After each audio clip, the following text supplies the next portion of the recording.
Amém. Vamos para a próxima?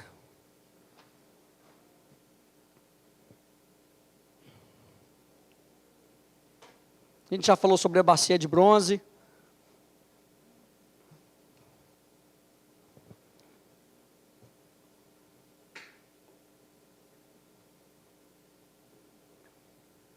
Nós vamos agora para a mesa dos pães. Então nós saímos do átrio.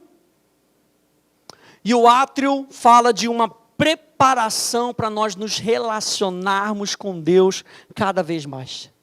Diga, eu estou preparado e pronto para Deus.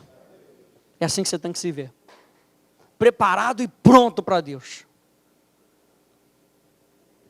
Então você sai do átrio, e o átrio é uma preparação para que você tenha mais intimidade com Deus. Deus lida com o pecado que estava na sua natureza. Deus lida com o pecado que estava na sua mentalidade, para que você possa se relacionar cada vez mais com Deus. E Êxodo capítulo 30, verso 23 a 30, vai dizer assim: também farás a mesa de madeira de acácia. Terá o comprimento de 2 côvados, a largura de 1 côvado e a altura de 1 côvado e meio. De ouro puro a cobrirás e lhe farás uma bordadura de ouro ao redor. Também lhe farás moldura ao redor, da largura de 4 dedos, e lhe farás uma bordadura de ouro ao redor da moldura. Também lhe farás 4 argolas de ouro, e porás as argolas nos 4 cantos que estão nos seus 4 pés. Perto da moldura estarão as argolas, como lugares para os varais, para se levar à mesa. Farás, pois, esses varais de madeira de acácia, e os cobrirás de ouro. Por meio deles se levará à mesa. Também farás os seus pratos e os seus recipientes para o incenso, e as suas galhetas e as suas taças, em que se hão de oferecer libações de ouro puro os farás. Porás sobre a mesa os pães da proposição diante de mim perpetuamente. Então, gente, se o ministério do átrio fala da preparação de um povo para que possa ministrar ao Senhor, o santo lugar fala sobre tornar-se um povo que ministra diretamente ao coração de Deus. Deus está te preparando para que nessa tua consciência limpa você possa ser como um Davi. Achei a Davi, homem segundo o meu coração, que fará toda a minha vontade. Nós já falamos que o ministério principal que nós temos é ministrar ao Senhor. É um privilégio, gente. Nós podemos servir a Deus e, em segundo lugar, servindo aos nossos irmãos. Mas é sempre para Deus em primeiro lugar e nunca para o entretenimento. Nós falamos isso quando nós falamos sobre liderança de música. Nunca é para o entretenimento do povo. Milagre nunca é para entretenimento do povo. É sempre para trazer transformação.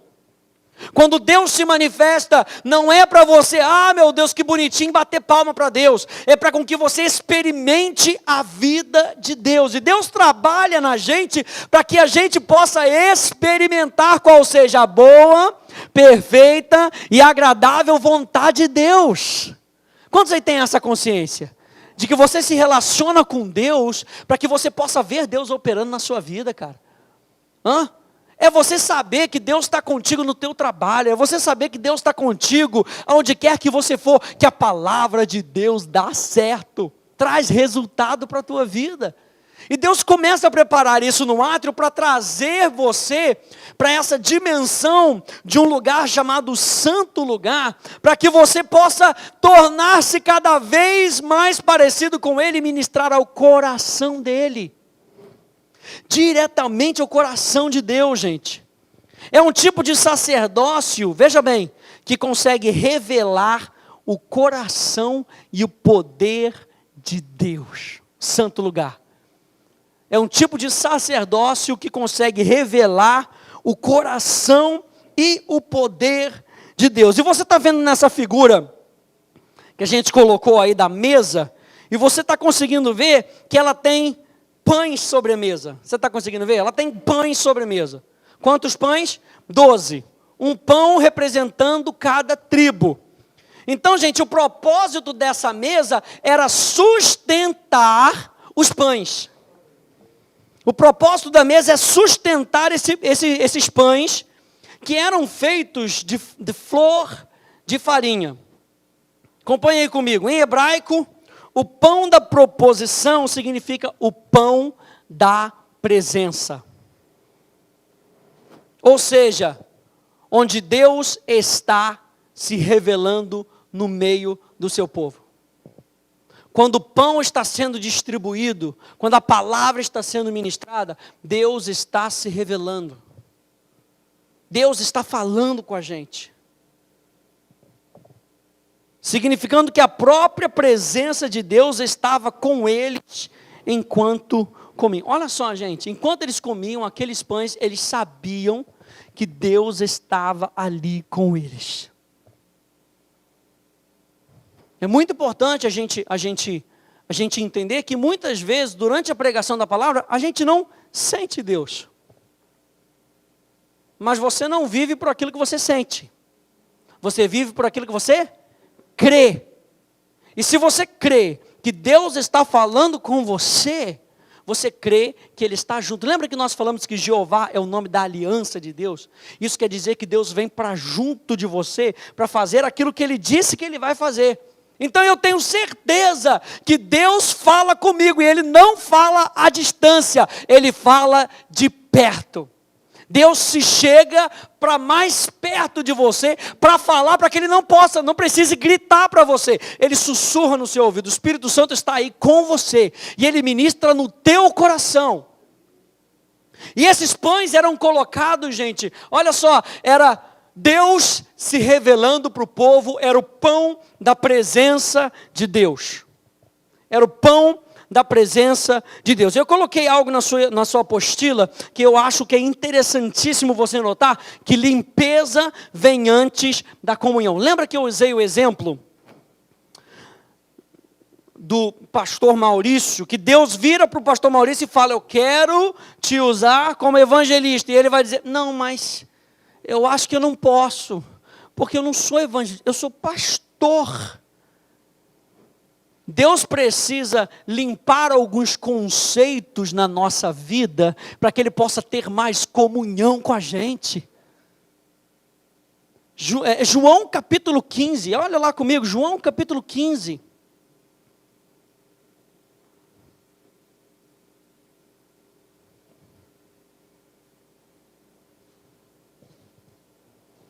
Nós vimos o verso 3, vamos ver o verso 1 e o verso 2? Verso 1 e o verso 2. Eu sou a videira verdadeira, disse o Senhor, e o meu Pai é o agricultor. E todo ramo que estando em mim não der fruto, Ele o corta. E todo o que dá fruto, o que Ele faz? Ele limpa, Ele continua limpando. Ele continua te mostrando quem você é. Para quê? Para que Ele possa ter mais comunhão com você. E quanto mais comunhão que Ele tem com você, mais Ele consegue se manifestar através de você. Então limpeza vem antes da comunhão. Veja só, limpeza nos ajuda a nos relacionarmos de maneira madura com Deus. Às vezes Deus quer falar uns negócios para você, mas Ele não consegue, porque Ele só consegue falar com você, Gugu, Dadá, olha o titio, papai, senta na cadeirinha, filhinho, vai, senta, olha o aviãozinho, vai entrando na boca, olha da Janete, olha o aviãozinho. Gálatas capítulo 4, anota aí. Gálatas capítulo 4 vai dizer assim, que enquanto o herdeiro é menor, ele é menor, mas não deixa de ser herdeiro. Mas ele é menor. E quando eu leio essa passagem, eu lembro de Dom Pedro II. Mas é verdade, veja bem. Dom Pedro II, quando assumiu o comando, era menino. Quem foi que assumiu o trono na realidade? Os regentes. Dom Pedro era quem tinha a autoridade para governar, só que ele não tinha idade legal, porque ele não tinha maturidade para tomar decisões.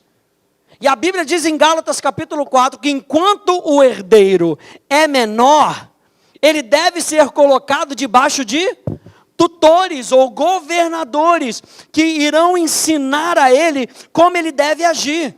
Diz assim, digo pois, que durante o tempo em que o herdeiro é menor, em nada difere do escravo.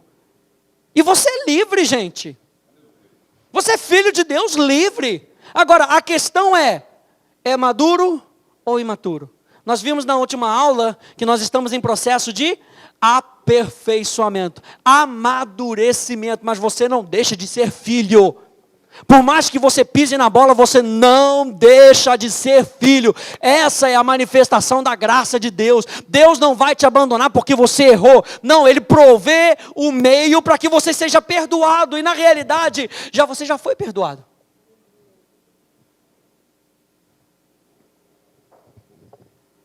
Em nada difere de escravo, posto que Ele é Senhor de tudo.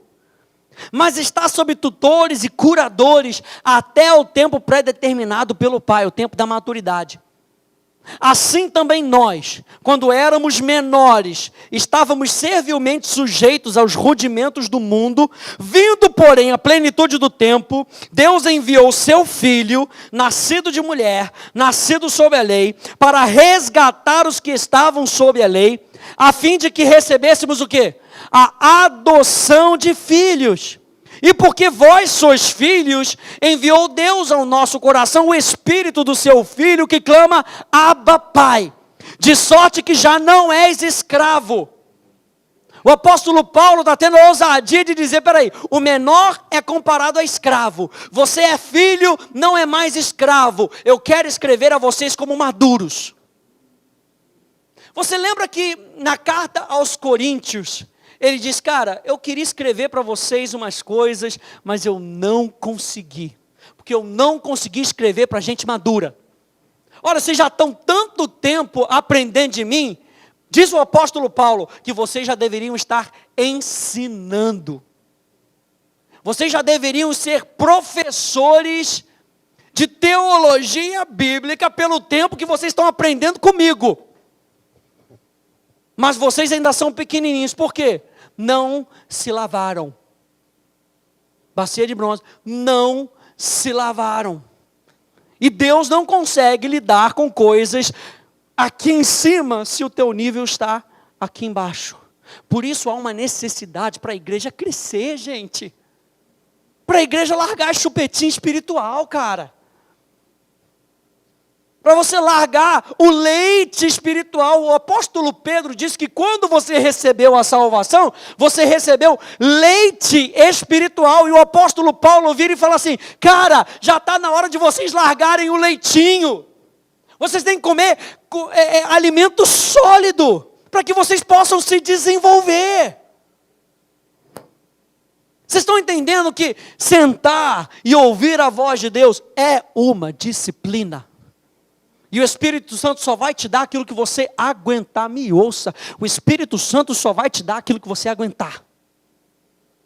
Ele sempre vai te motivar, como ele fez através do apóstolo Paulo, para que você possa crescer, mas ele não vai te deixar morrer. Deus não vai te deixar morrer espiritualmente. Deus nunca vai te deixar morrer espiritualmente. Mas se você só quiser leite, Ele só vai te dar leite.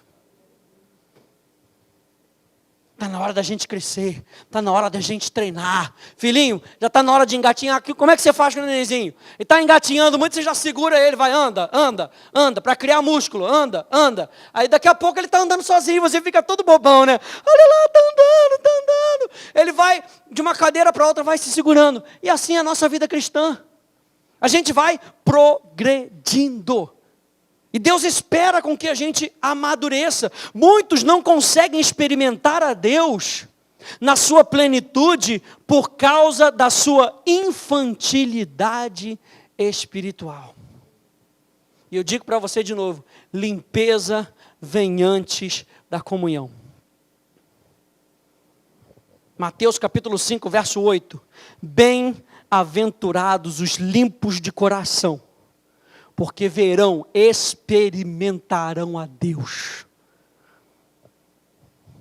Bem-aventurados os limpos de coração, porque verão a Deus.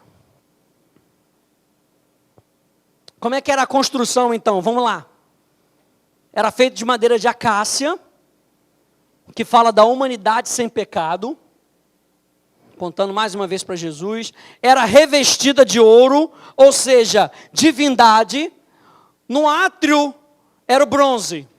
No santo lugar é o ouro, e o ouro fala de divindade. Ok? Apocalipse. Lá vai, hein? A Bíblia fala de ruas de ouro. É isso que a Bíblia fala? É? Não. A Bíblia fala de rua. Rua. Singular. Rua de ouro. O caminho divino. Se é o caminho divino, de quem que ele está falando? Jesus. Apocalipse é a revelação de Jesus Cristo. Se quer interpretar, interpreta direito. Ouro fala de divindade, fala da natureza divina. E essa mesa era revestida de ouro.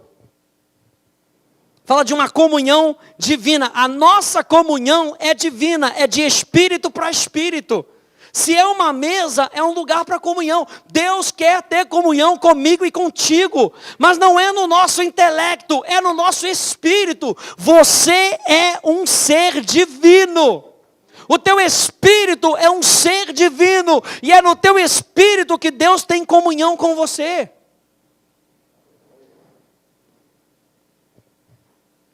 A Bíblia fala que essa mesa tinha duas bordas, uma exterior e uma interior. A palavra borda no hebraico é coroas. Duas coroas, representando que essa comunhão era uma comunhão de reis e sacerdotes. Quem é que se sentava na mesa? Reis e sacerdotes. Reis e sacerdotes. Pratos e colheres cobertos de ouro. Qual era o simbolismo? Agora que o negócio fica bom. Jesus Cristo é o pão da vida que nos alimentamos. Jesus Cristo é o pão da vida que nos alimentamos. Esses pães que estavam sobre a mesa, era uma representação de que nós devemos nos alimentar, gente, de Jesus Cristo, o pão da vida. É mais do que apenas um livro, gente, é mais do que um livro. Você lembra quando Jesus andou lá no caminho de Emaús? E ele explicava para aqueles dois discípulos acerca de si mesmo. Acerca de si que estavam na lei, nos profetas e nos salmos. Não era citando o versículo bíblico. O que nós queremos é com que você aprenda a Bíblia, para que Deus fale com você através do seu espírito, com os conceitos da Bíblia.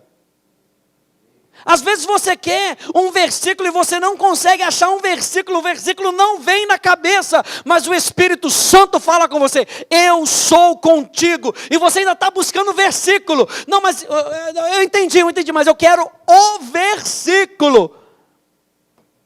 Deus, ele se revela através da palavra, e se você não souber a referência bíblica, não tem problema. O importante é você ouvir a voz do Espírito Santo e saber que aquela é a voz do Espírito Santo.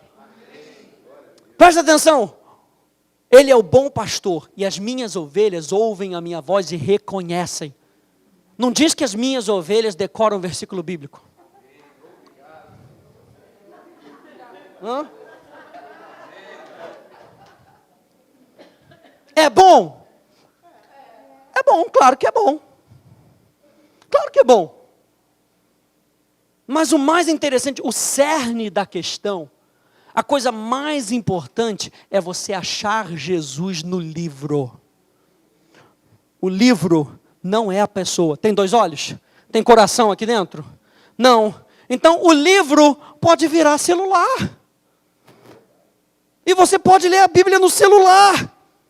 Porque, logicamente, naturalmente, é apenas um livro. Mas pasmem, toda escritura é inspirada existe uma pessoa que vai descortinar o livro para você. Existe uma pessoa que vai abrir esse livro para você, que vai revelar o sobrenatural para você. E a nossa comunhão é muito mais do que com um livro. É claro que se você não conhece o livro, você não conhece a pessoa. Eu disse outro dia numa pregação lá, eu falei, gente, segura na cadeira aí, mas quem não lê a Bíblia não conhece a Deus. Porque onde é que você vai achar onde Deus é a verdade? Qual vai ser o modelo para você identificar Deus? Se um diz que ele adora Alá, e Alá é o mesmo Deus que é Jeová. Só que o Alá, dos escritos dele, faz um montão de coisa que o meu Jeová, na minha Bíblia, não faz. Onde é que você vai comparar? Se você não conhece os escritos, você não entende a pessoa. Mas o que a Bíblia quer fazer é empurrar você para a pessoa. O que a Bíblia quer fazer é empurrar você para um conhecimento da pessoa, para que você se relacione com a pessoa. Entenda isso, gente. Por isso é que nessa escola nós não queremos formar. Eu fiz teologia, gente. E o que a gente aprende em teologia, tem coisas que são válidas, é claro. Mas eu julgo da seguinte maneira, me escuta. Teologia é você conhecer o livro. Você estuda história da igreja, história da Bíblia, grego, hebraico. Tudo isso é válido? Eu não uso grego e hebraico aqui para cá, não confunde a cabeça de vocês para caramba. É válido para interpretação do livro. Mas o cristianismo é mais do que um livro. Cristianismo é o nosso relacionamento com uma pessoa. Jesus Cristo, Rei e Salvador da nossa vida. Ele é uma pessoa. Ele é uma pessoa verdadeira, é uma pessoa real. Jesus Cristo é o pão da vida. E nós nos alimentamos dele através da sua palavra, através da oração. Porque a oração não é ficar repetindo o verso. Oração é comunicação, é diálogo. Então o crente que não lê a Bíblia não conhece a Deus. O crente que não se relaciona com Deus é religioso. Falo e falo pausadamente de novo. Crente que não se relaciona com Deus é religioso. Pode saber a Bíblia toda, mas se a Bíblia não te aponta para uma pessoa e você não tem relacionamento com Deus, é religiosidade. E religiosidade mata. Porque a Bíblia diz que a letra mata, mas o Espírito vivifica. E o Espírito é o quê? É um livro? É uma pessoa. E Deus investiu nesse livro para que ele pudesse ser visto através dele. Jesus Cristo é o pão da vida que nos alimenta. E gente, lembra quando a gente teve aula de a vitória da gratidão, que nós falamos sobre a oferta de manjares? Que pão que está sobre a mesa? A oferta de manjares. É a oferta de manjares que está nesse lugar dessa mesa. Eu até anotei aqui, foi me lembrando. Peraí, a oferta de manjares tem o quê? É a farinha. O pão da oferta de manjares é a farinha, que fala da palavra descontaminada. Se nós estamos falando de mesa e nós estamos falando de comunhão, o que tem que ter nessa comunhão? Palavra descontaminada. Tem que ter o óleo, símbolo da graça de Deus e do Espírito Santo. Tem que ter o incenso, que fala da nossa oração, da nossa adoração, que vai subir como aroma suave para Deus. Tinha que ter o vinho, que é símbolo da revelação e da paixão que o Espírito Santo traz, e tinha que ter o sal. Símbolo da aliança com Deus. Na nossa vida de comunhão com Deus, o que Deus sempre vai trazer? A palavra descontaminada vai sempre te lembrar do Espírito Santo, vai sempre te trazer revelação e atear fogo na paixão do teu coração, vai sempre trazer a aliança e vai sempre se comunicar com você. Sempre. O que tem que estar então na nossa comunhão com Deus? Gratidão. Gratidão. Deus ama um coração grato, cara. Porque o coração grato, nós falamos, é porta aberta para Deus. Um coração grato está sempre feliz, é sempre humilde. Um coração grato está sempre disponível para Deus. Está sempre disponível para receber mais. Está sempre de portas abertas para que Deus se comunique com você de forma cada vez mais fácil. Ações de graças na sua vida fazem parte da nossa comunhão com Deus. Aleluia. 1 Coríntios 10, 16 a 17. 1 Coríntios 10. Essa mesa, então, representa Jesus Cristo como o pão da vida. Fala de Jesus Cristo sendo o pão da vida. Fala do pão que nós colocamos sobre a mesa. Quando nós nos lembramos que Jesus Cristo é o pão da vida, nós agradecemos a Deus porque nós comemos do pão da vida. E não do conhecimento do bem e do mal. É o pão da vida. Pegou lá de Gênesis. É esse pão que nos alimenta, gente. É vida. Você sabia que o homem não foi criado para conhecer o bem e o mal? O homem foi criado para ser dirigido pelo Espírito. O que o Espírito diz que é bom para mim, não tem nem comparação. É bom, acabou. Não tem bom, ruim e melhor. O que o Espírito Santo fala é o ótimo. É o tov de Deus. E viu Deus que era bom, próspero, alegre, bem-estar, bem-sucedido, feliz.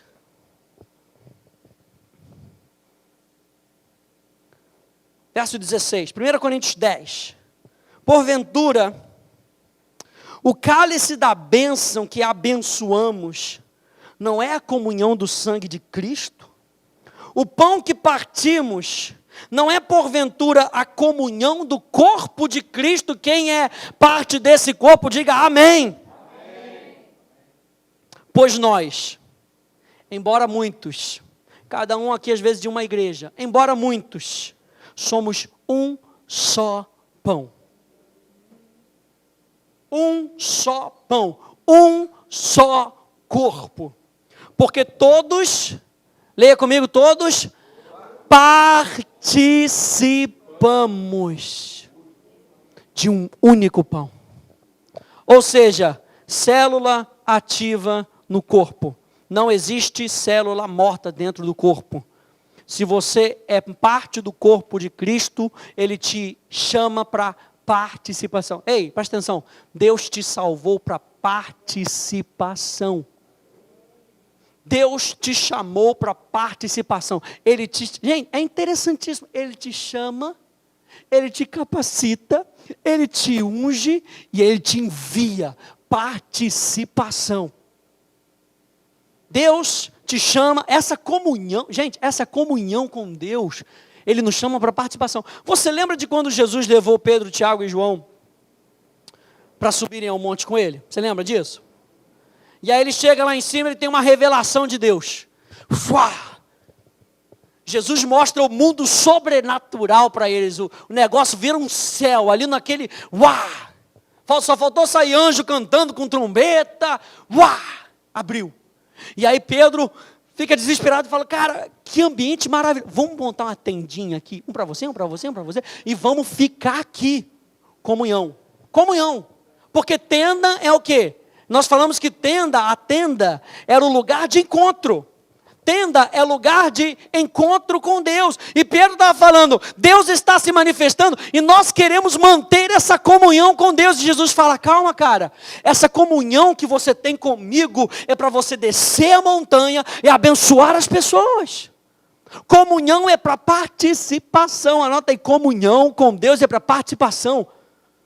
Por muito tempo a gente ficou, lembra de umas fases que a gente passou aqui na igreja, que a gente louvava 24 horas por dia, era 24 horas cantando, 24 horas e depois você não sabia mais o que fazer no mundo, você só sabia cantar. Comunhão é para participação. Quando você tem comunhão com Deus, você tem comunhão com a plenitude de Deus. Você tem comunhão com a plenitude de Deus, aleluia. Deus vem e Ele se achega para você, e quando Deus se achega, é onipresente, onisciente, onipotente, ali do teu lado falando com você. Moisés se relacionou com Deus 40 dias, diz que a face dele brilhava. Face dele, mas ele teve de ocultar, porque isso podia incomodar as pessoas, e as pessoas iam ver que ele não estava gastando tanto tempo assim com Deus, né? Então ia desaparecer o brilho, e aí o que as pessoas iam dizer? Ele não está tendo mais comunhão com Deus, mas nós vivemos no mundo do Espírito, nós temos comunhão com Deus. Se você não tem comunhão com Deus, as pessoas notam, cara, precisa ficar botando véu na cara, não, as pessoas notam. As pessoas notam. Pastor Hélio tem um exemplo muito bom do ferro de passar.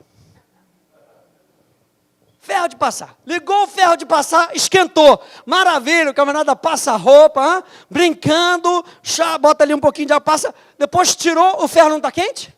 Está quentíssimo. Pode vir quente que eu estou fervendo. Está quentíssimo. Passou 5 minutos. 5 minutinhos. Deixou ele ali parado, ele está frio igual uma geleira. Nós fomos criados para vivermos em comunhão com Deus. Se liga no Espírito Santo, se liga no Espírito, porque Ele é a nossa força. E você fica quente, é para passar a roupinha mesmo.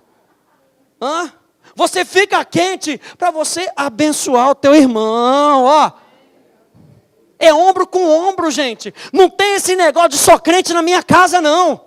É igreja, é ir para a igreja. É quando pisarem no teu pé, você está quente com o Espírito Santo, e ao invés de você xingar aquele marimoso, chapracandarabararaçô, aleluia. Eu tinha um amigo na Rema que era assim, ele se queimava, só ouvia os berros em língua. O que foi? Me queimei. Você tem que estar quente para abençoar outras pessoas na sua comunhão com Deus. Se liga na tomada. Fala para o teu irmão. Se liga na tomada aí. Vai, se liga na tomada. Estamos quase terminando. Se liga na tomada. Desliga não. Essa tomada não dá choque. Pode se ligar. Conexão está tudo certinha, rapaz. Aleluia. Todos somos participantes de um mesmo pão. E eu vou terminar com essa palavrinha aí. Koinonia. E a gente usa koinonia para dizer assim, vamos lá, vai ter koinonia, vai ter um pãozinho, vai ter... Koinonia não é socialização. O termo koinonia não é socialização. Socialização faz parte de koinonia. Mas koinonia vai além de socialização, de beber um guaraná junto, de beber uma Coca-Cola junto, um matinho gelado junto, comer um pãozinho com queijo, aleluia. Vai muito mais do que isso. Eu botei uma definição bem extensa do que koinonia é, para que você possa pegar o cerne do que é comunhão, em termos bíblicos. Koinonia é associação com outros. Associação. Associação com outros que se tornaram participantes uns com os outros e estão no mesmo espírito e no mesmo propósito de distribuir os recursos do reino. Portanto, até mesmo a sua comunicação está no mesmo nível. Não é estranho que às vezes você quer falar com uma pessoa e conversar com uma pessoa, você vai conversar com uma pessoa sobre ser nova criatura, mas a outra pessoa ainda está numa outra visão. Não, irmão, não é assim não. É ser pecador, irmão. é ser pecador. É salvo pela graça, mas é pecador. Aí você faz a pergunta, pecador vai para onde? Vai para o inferno? Vai. E o pecador salvo pela graça, vai para onde? Fica no limbo. É porque não vai nem é salvo, nem é pecador, fica ali no limbo. Você consegue conversar com essa pessoa? Você não consegue. Quando você tem uma outra oportunidade, você vai e tenta influenciar a pessoa. Mas quando você vê a barreira e diz, não, irmã, eu sou pecador, aí você já para. Koinonia te transforma de tal forma que a gente começa a conversar e começa a falar do mesmo patamar. Koinonia não é só fazer as coisas juntos, é viver juntos. Isso é koinonia.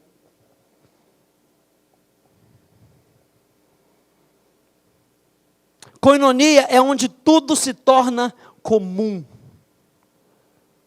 Tudo ao ponto de estarmos completos e sem falta.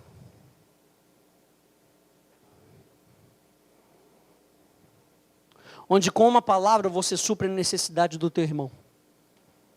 Você sente no espírito que aquele irmão está precisando daquilo, você vai e você dá. Você supre a necessidade. Você lembra da igreja primitiva, Atos capítulo 2? A igreja tinha tudo em comum. Isso era koinonia. Tudo em comum. Pensavam da mesma forma, agiam da mesma forma. Eu anotei aqui um verso aqui de Filipenses capítulo 2. Vamos terminar com ele? Filipenses capítulo 2. Eu prometo que agora é o fim. É chegado o fim. Filipenses capítulo 2.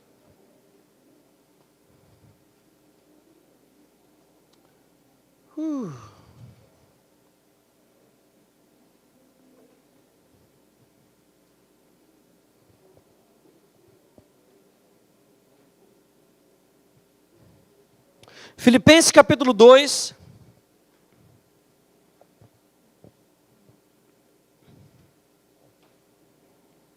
É assim: se há, pois, alguma exortação em Cristo, alguma consolação de amor, alguma comunhão do Espírito, se há entranhados afetos e misericórdias, completai a minha alegria. Como? De modo que penseis a mesma coisa. Koinonia. Tenhais o mesmo amor. Sejais unidos de alma, tendo o mesmo sentimento. Nada façais por partidarismo ou vanglória, mas por humildade, considerando cada um os outros superiores a si mesmo. Isso é koinonia. Na parceria, o outro lado da parceria é mais importante que você. Sabe o que é isso? Sabe o que é koinonia? Pode escrever aí, o Espírito Santo me falou aqui agora. Casamento. Casamento é koinonia. Casamento afunda quando o marido pensa em si só. Casamento afunda quando a esposa pensa em si só.